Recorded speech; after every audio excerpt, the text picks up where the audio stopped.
हाय, कैसे हो सब लोग। स्वागत करता हूं अपने YouTube चैनल में। मैं कौशल सिंह।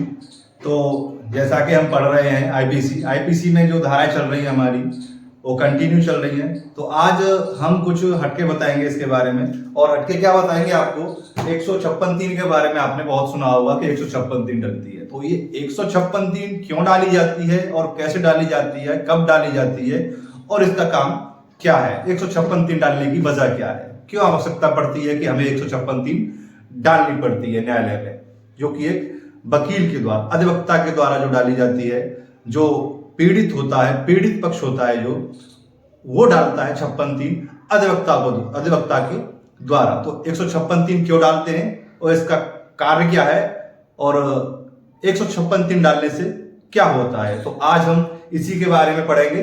156(3) सीआरपीसी धारा है, ये सीआरपीसी की 156(3). देखिए,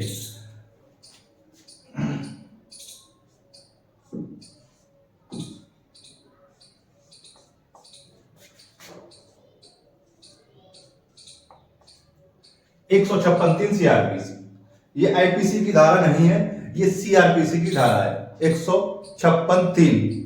यानी 156(3) के बारे में आज सारी जानकारी पढ़ेंगे हम। दंड प्रक्रिया संहिता 1973। क्या है ये? दंड प्रक्रिया संहिता 1973।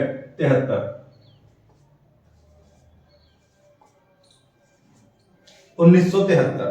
तो आइए देखते हैं 56(3) के बारे में। चलिए, साथ बने रहिएगा और ज्यादा से ज्यादा शेयर एंड सब्सक्राइब जरूर कीजिएगा वीडियो को। जितने भी भाई बहन जुड़ गए हैं, वो वीडियो पर पहुंच गए हैं, वो अपने साथियों को शेयर करें और वीडियो को लाइक जरूर करें।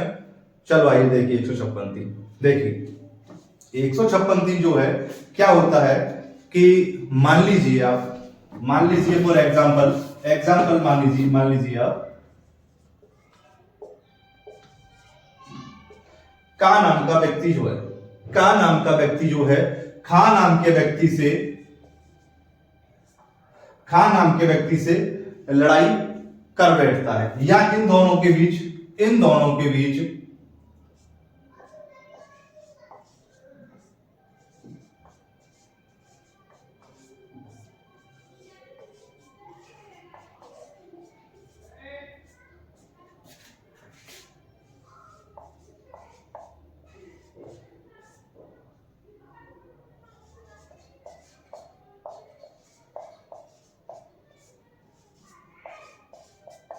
हो जाता है। देखिए, का और खा के बीच झगड़ा हो जाता है, और झगड़ा होते ही क्या करते हैं आप लोग, झगड़ा होते ही अमूमन बात है कि पुलिस पे आप जाएंगे, रिपोर्ट लिखाने जाएंगे, रिपोर्ट पुलिस पे।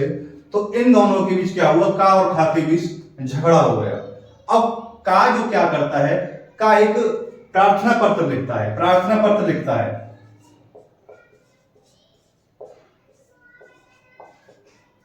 प्रार्थना पत्र वो किसको लिखा जाता है? वो लिखा जाता है थाना अध्यक्ष महोदय को। जहां के उस क्षेत्र का जो थाना है, जिस क्षेत्र में वो थाना पड़ता है, उस क्षेत्र के थाना अध्यक्ष महोदय को प्रार्थना पत्र लिखा जाता है। थाना अध्यक्ष महोदय।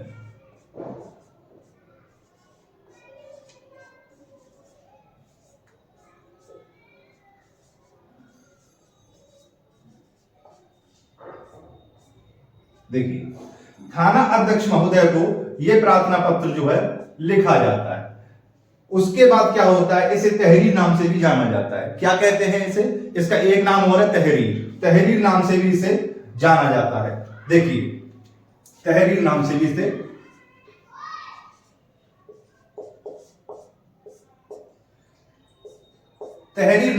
जाना जाता है। कि जैसे कि का और खा के बीच झगड़ा हो गया, अब का जो है या खा, इनमें से कोई एक थाने में प्रार्थना पत्र लेके जाता है, यानी तहरीर लेके जाता है रिपोर्ट दर्ज कराने के लिए का के प्रति, या खा जाता है का के प्रति, या दोनों जाते हैं एक दूसरे के प्रति रिपोर्ट दर्ज कराने के लिए।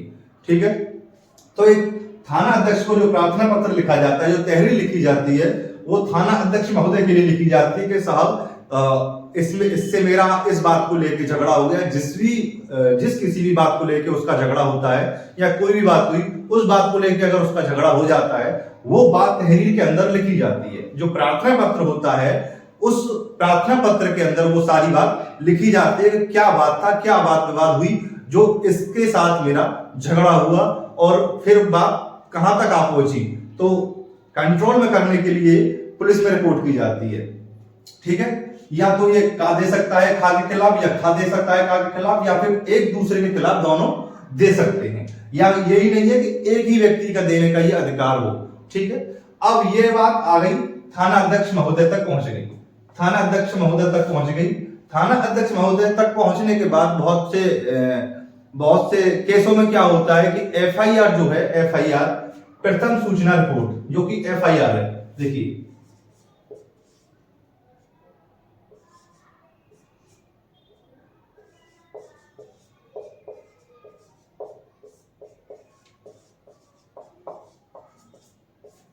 सूचना रिपोर्ट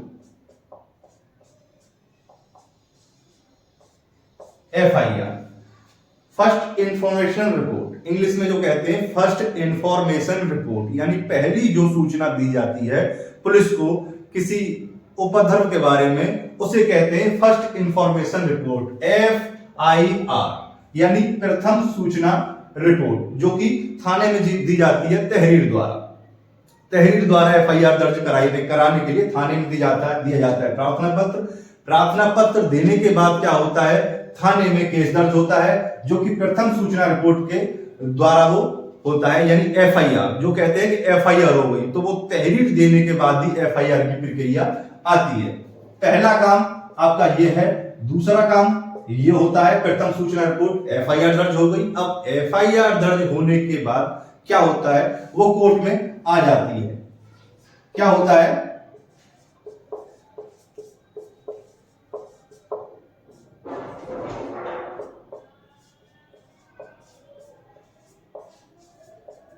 कोर्ट में आ जाती है, और फिर कोर्ट में जो प्रक्रिया है वो चालू हो जाती है। फिर उसमें जो क्या है, जिसके खिलाफ एफआईआर होती है और जो एफआईआर करता है, उन दोनों को एक वकील हायर करना पड़ता है। यानी हम वादी हैं, अगर हमने एफआईआर कराई है तो हमें सरकार की तरफ से एक वकील मिलेगा। सरकार की तरफ से एक वकील मिलेगा जो कि न्यायालय में होगा और अपना वकील चाहो तो नियुक्त कर सकता है वो। और जो प्रतिवादी हुआ, जिसके खिलाफ एफआईआर हुई है, जिसके खिलाफ एफआईआर हुई है, उसके खिलाफ वो अपना वकील स्वयं करेगा। उसकी तरफ से सरकारी वकील अपॉइंट नहीं किया जाएगा। ठीक है, अब आ जाते हैं, ये अगर कार्रवाई हमारी तीसरा जो स्टेप है, अगर इस तीसरे स्टेप तक हमारी जो कार्रवाई है वो नहीं पहुंचती है, तो क्या किया जाता है। देखिए, तीसरे स्टेप तक कार्रवाई नहीं पहुंचती है, यानी यहां तक भी नहीं पहुंचती है। यहां तक पहुंचेगी जब तो तीसरे तक पहुंचेगी। यहां तक जो है हमारी कार्रवाई नहीं पहुंचती है तहरीर देने के बाद। तहरीर देने के बाद इन दोनों में से कोई क्रिया नहीं होती है हमारी पुलिस पे। तो फिर क्या करते हैं हम कि जो तहरीर दी थी हमने, उस पर कोई कार्रवाई नहीं हुई। अब क्या करते हैं, जो कि जिला होता है, जिस भी डिस्ट्रिक्ट से आप बिलोंग करते हो, एसएसपी होते हैं वहां पे। एसएसपी को एक प्रार्थना पत्र लिखा जाता है, अपने आप भी लिख सकते हो या फिर किसी वकील के द्वारा भी लिखवा सकते हो। ठीक है, तो वो प्रार्थना पत्र जो लिखा जाता है वो लिखा जाता है सेवा में श्रीमान वरिष्ठ पुलिस अधीक्षक महोदय। देखिए, सेवा में श्रीमान वरिष्ठ पुलिस अधीक्षक महोदय के लिए वो प्रार्थना पत्र लिखा जाता है। उस प्रार्थना पत्र में वही लिखा जाता है जो आपने थाने में दे रखा था, यानी थाने में जो तहरीर देते हैं उस प्रार्थना पत्र में आपको वही लिखना होता है। वकील के द्वारा वही लिखवाया जाता है, या फिर वकील जो आप अपॉइंट करते हैं वो अपने आप आपसे घटना क्या हुई, कैसे हुई, किस दिन हुई और किस समय हुई, किस बात को लेके हुई, फिर क्या हुआ, वो सारी चीजें इसमें वरिष्ठ पुलिस अधीक्षक महोदय के लिए जो प्रार्थना पत्र लिखा जाता है, जो एप्लीकेशन लिखी जाती है, वो इसमें मेंशन कर दी जाती है। अब इस प्रार्थना पत्र को लेके हम वरिष्ठ पुलिस अधीक्षक महोदय के यहाँ जाते हैं। कहां जाते हैं, वरिष्ठ पुलिस अधीक्षक महोदय के यहाँ। देखिए,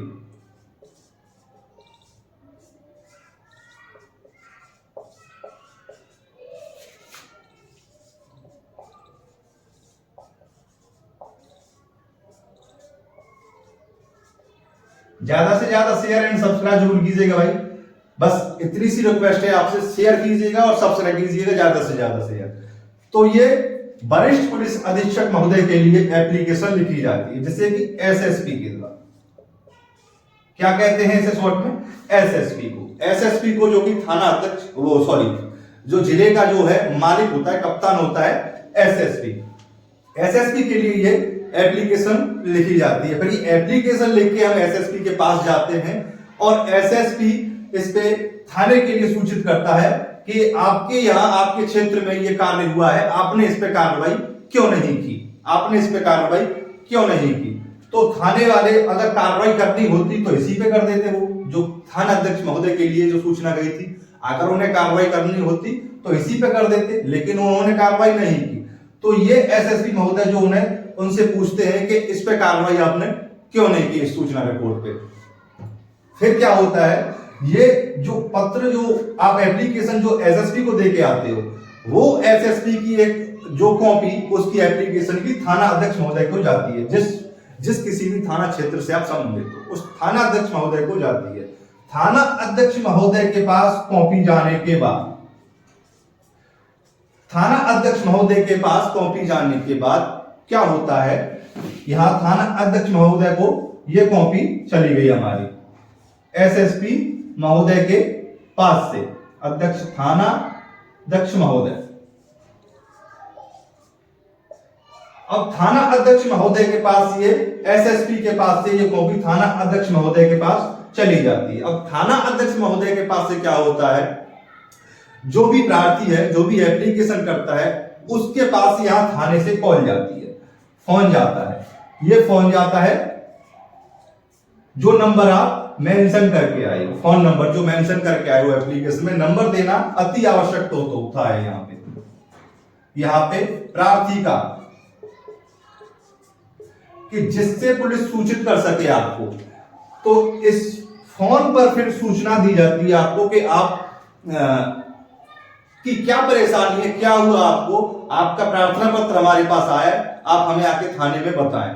तो थाने में जाकर फिर भी कोई उस पर कोई कार्रवाई नहीं होती है, कोई अमल में कार्रवाई नहीं लाई जाती है, कोई कार्रवाई नहीं होती है फिर भी उसके खिलाफ।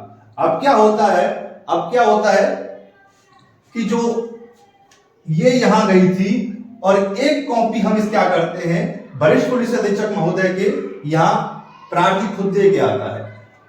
एक तो वहां चला गया, अब दूसरी कॉपी का क्या करते हैं, स्पीड पोस्ट करते हैं। क्या करते हैं, दूसरी कॉपी जो है स्पीड पोस्ट की जाती है उसी एप्लीकेशन की, प्रार्थना पत्र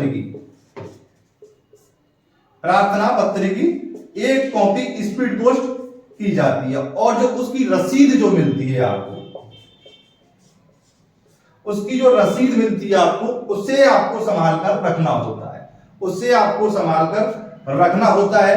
फिर उसके बाद क्या होता है, टाइम दिया जाता है करीब 4 दिन का, 4 से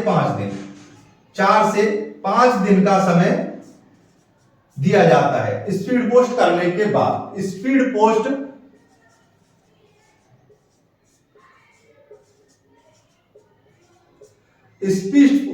पोस्ट करने के बाद 4 से 5 दिन का समय दिया जाता है।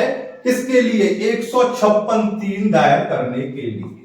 156(3) दायर करने के लिए 4 से 5 दिन का समय दिया जाता है स्पीड पोस्ट करने के उपरांत। फिर क्या होता है, 4 से 5 दिन के समय बीत जाने के बाद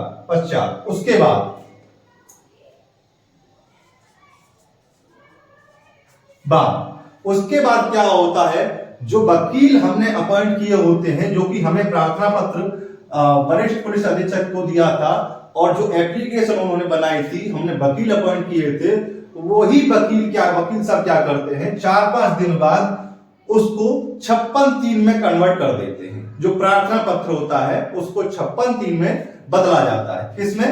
प्रार्थना पत्र को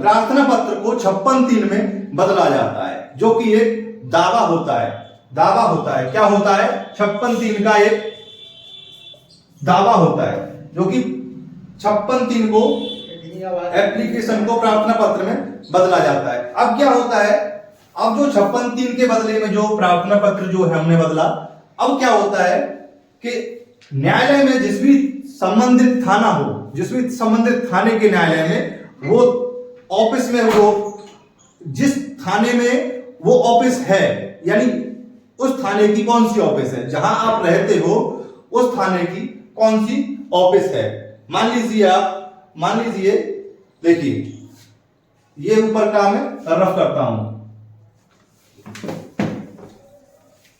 देखो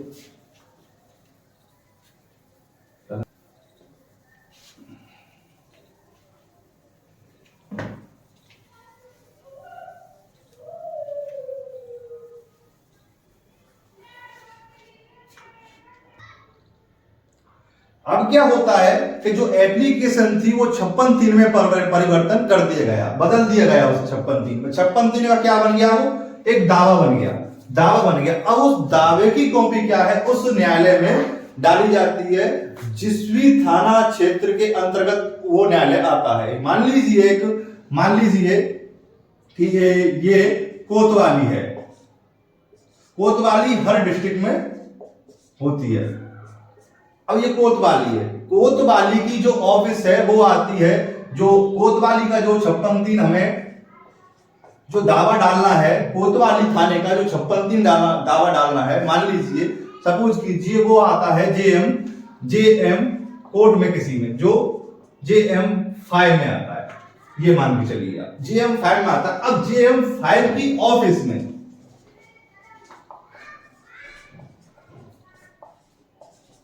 जेएम 5 की ऑफिस में वो जो 56(3) का दावा जो तैयार किया होता है, वो ऑफिस में देके आना होता है, दायरा करना होता है उसका। अब ऑफिस में दायरा करने के उपरांत क्या होता है, वो बाबू जो है डेट दे देता है कि इस डेट को आ जाना आप, और इस डेट के दिन आपकी बहस होगी। मान लीजिए ये दावा दायर किया हमने 15/3/2023 को, तो जो डेट दी उसने हमें दी 17/3/2023।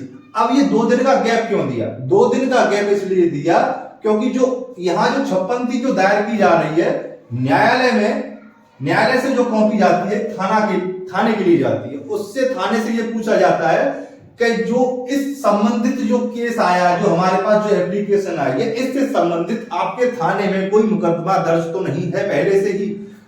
अगर मुकदमा दर्ज है पहले से ही तो उस पर कार्रवाई चल रही होगी, ये डालना बेकार है। तो थाने के लिए एक एप्लीकेशन जाती है कि तुम्हारे थाने में कोई ये मुकदमा पंजीकृत तो नहीं है। वो एप्लीकेशन जाके और जो थाना अध्यक्ष महोदय होता है वो उस पे रिपोर्ट लगाता है कि हाँ, हमारे यहाँ इस मामले से संबंधित कोई भी मामला पंजीकृत नहीं है।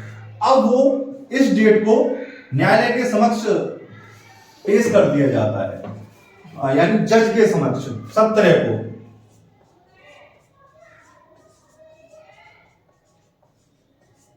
जज के सामने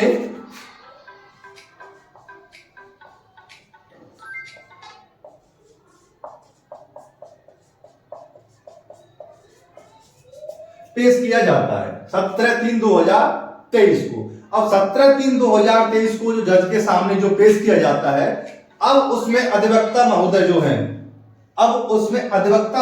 है बहस करते हैं। अधिवक्ता महोदय उसमें बहस करते हैं और कहते हैं अपनी प्रार्थना में कि साहब, हमारे साथ ऐसा हुआ, ये घटना हो गई, और हम थाना अध्यक्ष संबंधित थाना जो क्षेत्र है, तो क्षेत्र से संबंधित जो थाना है, हम वहां गए, लेकिन हमारी वहां कोई कार्रवाई नहीं हुई। फिर हम एसएसपी महोदय के पास गए, लेकिन वहां भी हमारी कोई कार्रवाई नहीं हुई। हमारी पुलिस सुन नहीं रही है और दबंग जो है हम पे दिन रात अत्याचार करते हैं और हमें मारने की धमकी देते हैं। हुजूर, कुछ उपाय किया जाए या हमारे मुकदमा दर्ज कर उनके खिलाफ कड़ी कार्रवाई की जाए। तो न्यायालय महोदय से, जज महोदय से ये बात कहने के पश्चात अब जज महोदय क्या करते हैं, वो उनके विचार पे डिपेंड करता है कि वो उस पे एफआईआर दर्ज करने का आदेश देते हैं या फिर उसे अपने यहां पर ही कंप्लेंट में ट्रीट करते हैं। क्या करते हैं?